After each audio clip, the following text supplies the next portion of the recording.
সুপ্রিয় শিক্ষার্থীবৃন্দ, আসসালামু আলাইকুম। সবাই কেমন আছো? আশা করি ভালো আছো। আমিও আলহামদুলিল্লাহ ভালো আছি। সবাই বাসায় সুস্থ আছো তো? স্বাস্থ্যবিধি মেনে চলবে। করোনার জন্য যেসব নিয়ম কানুন রয়েছে, হাত ধুবে, মাস্ক পরবে, ঠিক আছে? ইনশাল্লাহ আমরা আল্লাহকে ডাকবো আর আল্লাহকে বলবো যাতে আমাদেরকে আল্লাহ সুস্থ রাখে। সুস্থ থাকলেই আমরা লেখাপড়া করতে পারবো, কারণ সুস্থতাই হচ্ছে যে সকল কিছুর মূল।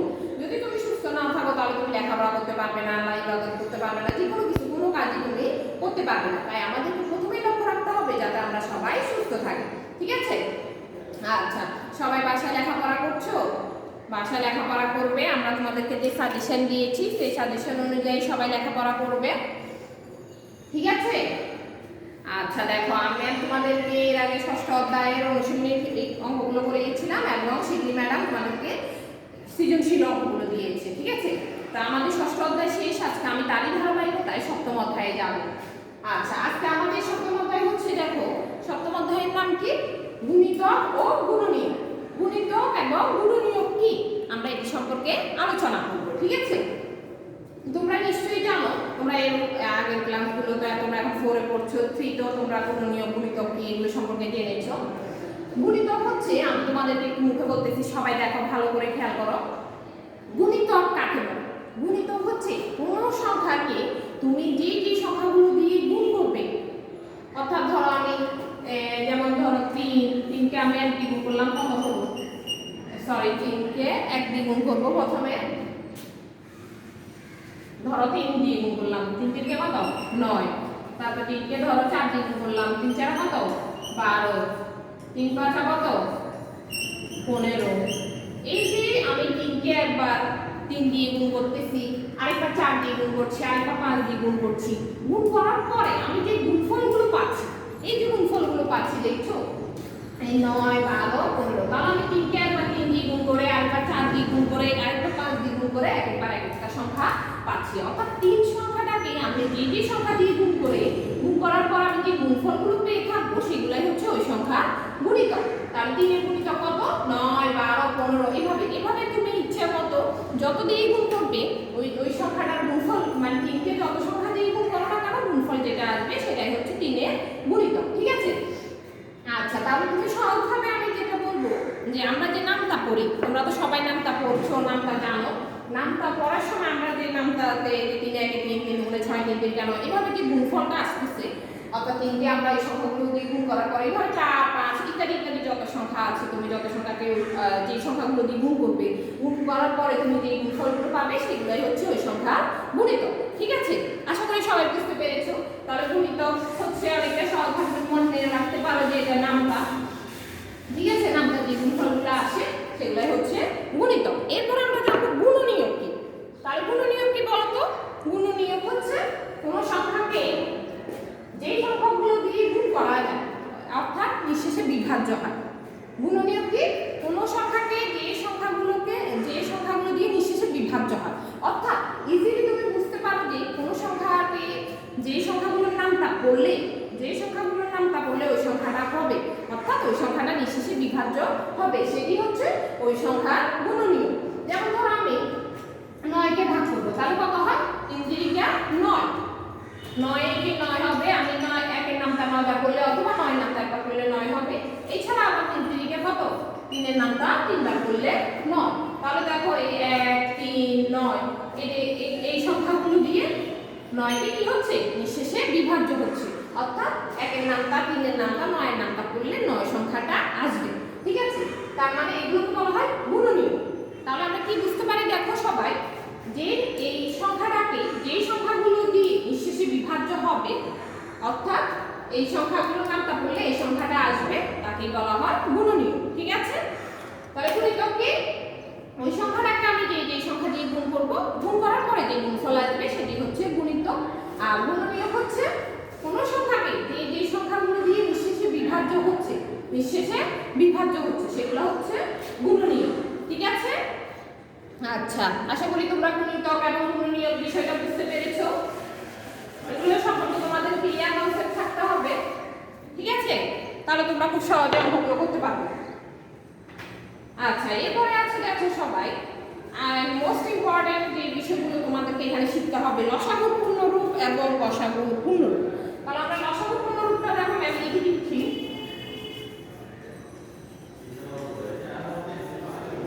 লসাগুর পূর্ণরূপ হচ্ছে লঘিষ্ঠ সাধারণ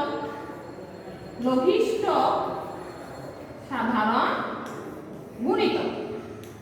লঘিষ্ঠ সাধারণ কি গুণিতক। লঘিষ্ঠ সাধারণ লসাগুর পূর্ণরূপ হচ্ছে লঘিষ্ঠ সাধারণ গুণিতক। আচ্ছা, এরপরে গসাগুর পূর্ণরূপ লিখবো। দেখো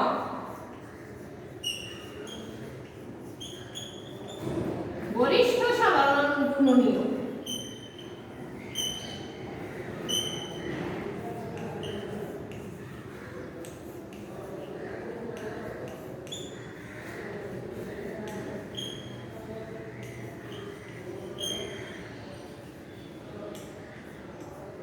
তাহলে সবাই দেখো আমি কি লিখেছি, দেখো ম্যাম কি লিখলাম। লসাগুর পূর্ণরূপ হচ্ছে লঘিষ্ঠ সাধারণ গুণিতক এবং গসাগুর পূর্ণরূপ হচ্ছে গরিষ্ঠ সাধারণ গুণনীয়। ঠিক আছে, তাহলে আমরা এরপর আমরা শিখতে পারি লসাগু, অর্থাৎ আমি এটা পূর্ণরূপ লিখলাম। এখন তুমি সংজ্ঞাটা যদি ম্যামকে জিজ্ঞেস করো যে ম্যাম লসাগুটা কি, তাহলে আমরা যখন গুণিতক বের করবো, কোনো সংখ্যার গুণিতক বের করবো, তাহলে গুণিতকটা কি ম্যাম একটু আগে বলেছি, কোনো সংখ্যাকে যে সংখ্যা দিয়ে তুমি গুণ করবে, গুণ করার পরে যে গুণফলগুলো পাবে সেগুলোই হচ্ছে কি গুণিতক। তাহলে গুণিতকগুলোর মধ্যে যেটা সবচেয়ে ছোট হবে, লঘিষ্ঠ মানে সবচেয়ে ছোট যে সাধারণ গুণিতকটা থাকবে সেটা হচ্ছে লসাগু। আচ্ছা, আর গুণনীয়ক যখন তুমি বের করবে, অর্থাৎ কোনো সংখ্যাকে যে সংখ্যা দিয়ে নিঃশেষে বিভাজ্য হয় সেগুলো হচ্ছে ওই সংখ্যার গুণনীয়ক। তো গুণনীয়কের মধ্যে যেটা সবচেয়ে বড় হবে, গরিষ্ঠ মানে বড় আর লঘিষ্ঠ মানে কি ছোট, তাহলে গরিষ্ঠ হলে সব গুণনীয়কগুলোর মধ্যে যেটা সবচেয়ে বড় গুণনীয়ক হবে সেটাই হচ্ছে ওই সংখ্যা গসাগু। ঠিক আছে, তোমরা সবাই লিখে নাও, এই গুণরূপগুলো ভালো করে মনে রাখবে। আশা করি বুঝতে পেরেছো। এরপরে দেখো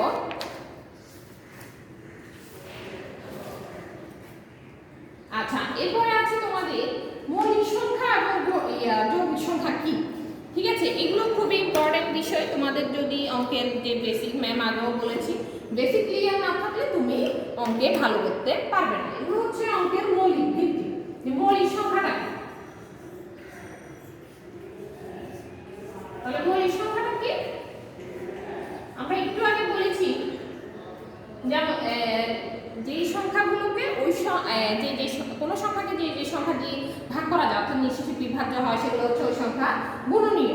এখন আমরা শিখব মৌলিক সংখ্যাটা কি। তাহলে মৌলিক সংখ্যা হচ্ছে যেই সংখ্যাগুলোর এক এবং ওই সংখ্যা ছাড়া আর কোনো গুণনীয় নেই। যেই সংখ্যাগুলোর এক এবং ওই সংখ্যা ছাড়া কোনো গুণনীয় নেই। যেমন ধরো আমি 3 লিখলাম, 5 লিখলাম, 7 লিখলাম, ঠিক আছে, তারপরে কত লিখবো, 11 লিখলাম, এগুলো হচ্ছে কি ইত্যাদি ইত্যাদি, এগুলো হচ্ছে মৌলিক সংখ্যা।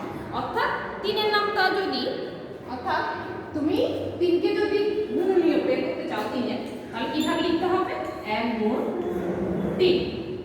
আর কোনো সংখ্যার নামটা করলে কি 3 হয় না, হয়। অর্থাৎ 1-এর নামটা 3 বার করলে 3 হবে এবং 3-এর নামটা একবার করলে 3 হবে। তার মানে কোনো যেসব সংখ্যাগুলো এক এবং ওই সংখ্যা ছাড়া আর কোনো গুণনীয়ক নেই, অর্থাৎ আর কোনো সংখ্যা দিয়ে নিঃশেষে বিভাজ্য হয় না, তাকে কি বলা হয়, মৌলিক সংখ্যা বলা হয়। এভাবে একইভাবে 5, 7, 11, তারপর 13, 17 এইভাবে অনেকগুলো মৌলিক সংখ্যা রয়েছে। ঠিক আছে, মোট 1 থেকে 100 পর্যন্ত টোটাল তোমাদের 50টা মৌলিক সংখ্যা টোটাল। ঠিক আছে, আশা করি সবাই বুঝতে পেরেছো। তাহলে সবগুলো সংখ্যারই কি থাকবে, এক এবং ওই সংখ্যা ছাড়া কোনো গুণনীয় থাকবে না। এক এবং ওই সংখ্যা ছাড়া কি কোনো গুণনীয় থাকবে না, সেগুলো হচ্ছে মৌলিক সংখ্যা। আর যৌগিক সংখ্যাটা কি,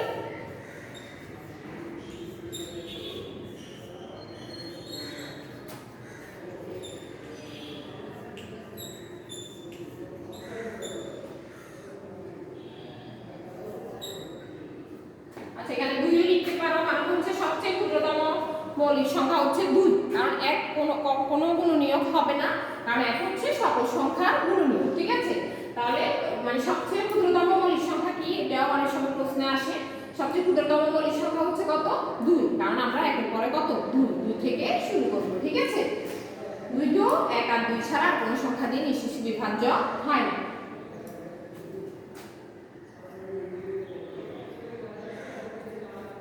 টোটাল তোমার এখানে যেমন ম্যাম বলেছিলাম প্রথমে 1 থেকে 100 পর্যন্ত 25টা মৌলিক সংখ্যা রয়েছে, ঠিক আছে? মোট কতটা? 25টা।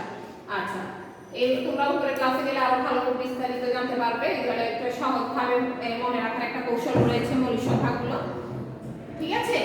আচ্ছা, তাহলে এখন আমরা শিখব যৌগিক সংখ্যা। যৌগিক সংখ্যা কি? যেই সংখ্যাগুলোকে এক এবং ওই সংখ্যা ছাড়া আরো অনেক সংখ্যা দিয়ে বা অন্তত একটা সংখ্যা এক এবং ওই সংখ্যা ছাড়া যদি অন্তত একটা সংখ্যা দিয়েও নিঃশেষে বিভাজ্য হয় তাহলে এটি কি হবে? যৌগিক সংখ্যা হবে। যেমন দেখো 4, 4কে আমি কত দিয়ে লিখতে পারি? 4 একে 4, এরপর কত? 2 দুগুণে 4।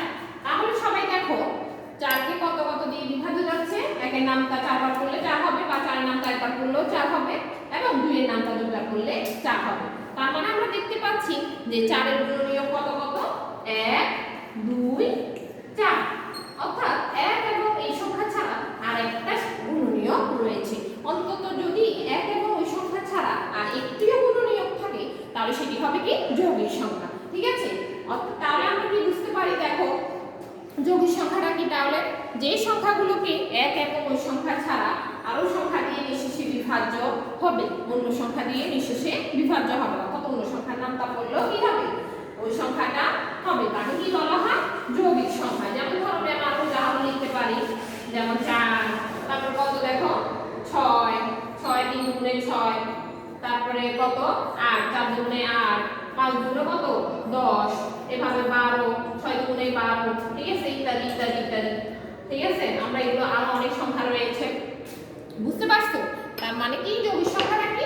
1 এবং ওই সংখ্যা ছাড়া যখন আরেকটি গুণনীয়ক থাকবে সেই সংখ্যাগুলোকে কি বলা হয়? যৌগিক সংখ্যা বলা হয়। আচ্ছা, এরপরে দেখো সবাই এখানে আরেকটা কথা বলেছি, দেখো সবাই মৌলিক সংখ্যা গুণ দ্বারা যৌগিক সংখ্যা গঠন করা যায়। তাহলে কিভাবে আমি যৌগিক সংখ্যা গঠন করব? মৌলিক সংখ্যাগুলোকে গুণ করে মৌলিক সংখ্যার যে গুণফল আসবে সেগুলোকে আমি গুণ করে কি করতে পারবো? এটাকে যৌগিক সংখ্যা গঠন করতে পারবো। যেমন 3 দুগুণে কত 6, এটা তখন যৌগিক সংখ্যা হয়ে যাবে। 3 5 কত 15, এটাও তখন যৌগিক সংখ্যা হবে। আচ্ছা, আরেকটা কথা বলছি, দেখো মৌলিক সংখ্যা হচ্ছে সকল সংখ্যা গঠনের মূল ভিত্তি। সকল সংখ্যা গঠনের মূল ভিত্তি কি? মৌলিক সংখ্যা, অর্থাৎ মৌলিক সংখ্যার উপর ভিত্তি করে অন্যান্য সংখ্যাগুলো গঠিত হয়, ঠিক আছে? এরপরে আমরা দেখো তোমাদের এখানে কিছু নিয়ম রয়েছে যে আচ্ছা কোনগুলো 5 দ্বারা বিভাজ্য এবং কোনগুলো 3 দ্বারা বিভাজ্য এর একটি নিয়ম রয়েছে। সবাই দেখো কোনগুলো 5 দ্বারা বিভাজ্য? যে সংখ্যাগুলোর একক স্থানে 0 বা 5 থাকে। একক স্থানে, একক তো বুঝো কোন দিক থেকে আমরা অঙ্ক করি? ডান দিক থেকে। যেমন ধরো এখানে একক, এটা হচ্ছে একক, তারপরে কি দশক শতক এভাবে আমরা গুণে থাকি, ঠিক আছে? স্থানীয় মান নির্ণয়ের সময়। তাহলে আমাদের ডান দিক থেকে দেখো এটা হচ্ছে একক। যদি এককের ঘরে কত থাকে? 0 বা 5 থাকে, 0 বা 5 থাকে। যেমন ধরো আচ্ছা আমি নিচে লিখছি, দেখো 0 বা 5 হলে কত? যেমন ধরো 50, এটা কত? এককের ঘর কত আছে? 0। ধরো 55, এখানে এককের ঘরে কি আছে? 5। তাহলে যখন এককের ঘরে এই যে সংখ্যাগুলোর এককের ঘরে কি থাকবে? 0 বা 5 থাকবে, সেই সংখ্যাগুলো 5 এর গুণিতক হবে, ঠিক আছে? আচ্ছা, এরপরে আছে 3, অর্থাৎ ওই সংখ্যাগুলো 5 দ্বারা বিভাজ্য হবে, ঠিক আছে? এরপরে আছে 3, 3 এর গুলো কোন সংখ্যাগুলো 3 দ্বারা বিভাজ্য হবে? তাহলে তুমি কিভাবে করবে? যে সংখ্যাটির প্রতিটি স্থানের অঙ্কগুলোর যোগফল 3 এর গুণিতক হয়, অঙ্কগুলোর যোগফল। অঙ্ক কি? যেমন ধরো আমি এখানে 55 লিখলাম, ঠিক আছে? এটা দিয়ে ম্যাম তোমাদেরকে বুঝিয়ে দিচ্ছি, দেখো 55, অথবা আরেকটা সংখ্যা লিখি, আমি আরেকটি সংখ্যা লিখি,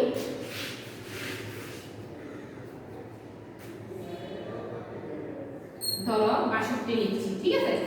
অঙ্কগুলোর যোগফল, এটা একটা অঙ্ক, এটা একটা অঙ্ক, ঠিক আছে? এগুলোকে আমরা সংখ্যা বলা হয়। তো 6 যোগ কত?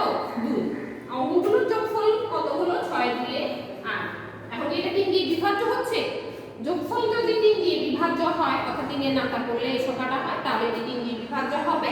আর যদি যোগফল 3 দ্বারা বিভাজ্য না হয় তাহলে সংখ্যাটি 3 দ্বারা বিভাজ্য হবে না। তাহলে আমরা দেখতে পাচ্ছি আর কখনোই 3 দিয়ে বিভাজ্য হবে না। সুতরাং সুতরাং 62 সংখ্যাটি 3 দ্বারা বিভাজ্য হবে না। ঠিক আছে? আচ্ছা, তাহলে এখন আমরা একটা সংখ্যা দেখি, যেমন ধরো এটা মুছে ফেলি না, 63 লিখি। 6 যোগ কত 3, 6 আর 3 কত 9।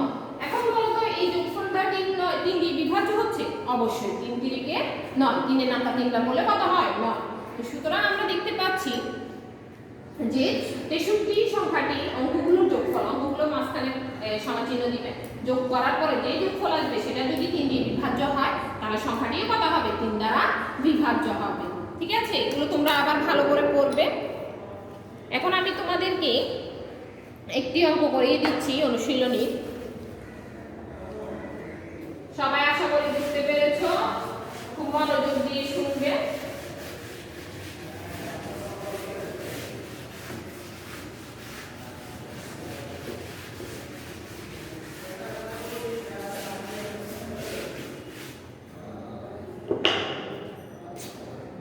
সবাই দেখো, আমি এক নঙ্গের কি বলছি, নিচের সংখ্যাগুলো 3টি গুণিতক লিখে ছোট থেকে বড় ক্রমে সাজাও। আমি 3টা গুণিতক লিখবো এবং সেগুলোকে ছোট থেকে বড় ক্রমে সাজাবো। ধরো আমি 1 নম্বরে 2 করাচ্ছি, 2 আছে কত 7। তাহলে আমি 7 এর কি লিখবো, 3টা গুণিতক লিখবো। 7 এর 3টি গুণিতক লিখে সেগুলো কি করব, ছোট থেকে বড় ক্রমে সাজাবো।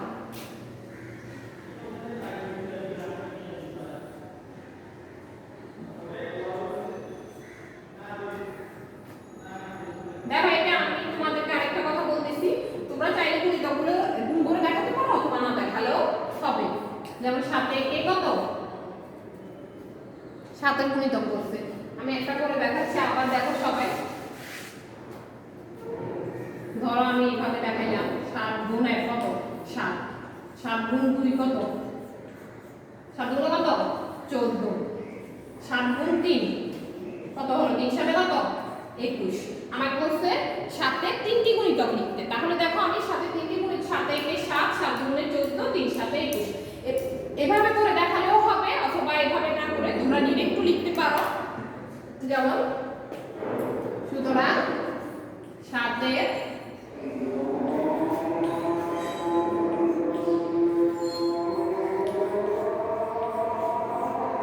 3টি গুণিতক কত কত দেখো, 7, 14 এবং 21। ঠিক আছে? 7, 14, 21 তিনটি সংখ্যা, 3টি গুণিতক লিখতে বললো, তাই আমি 3টি গুণিতক লিখেছি। তোমরা চাইলে এভাবে ডিরেক্ট লিখে দিতে পারো, না দেখালেও হবে, যে সহজভাবে তুমি নামটা পড়ে পড়ে জাস্ট গুণফলটা লিখে দিতে পারো। ঠিক আছে? তাহলে আমি 7 এর 3টি গুণিতক লিখলাম। এখন আমাকে বলছে ছোট থেকে বড় ক্রমে সাজাও। এগুলোকে আবার কি করতে হবে, ছোট থেকে বড় ক্রমে সাজাতে হবে। তো সুতরাং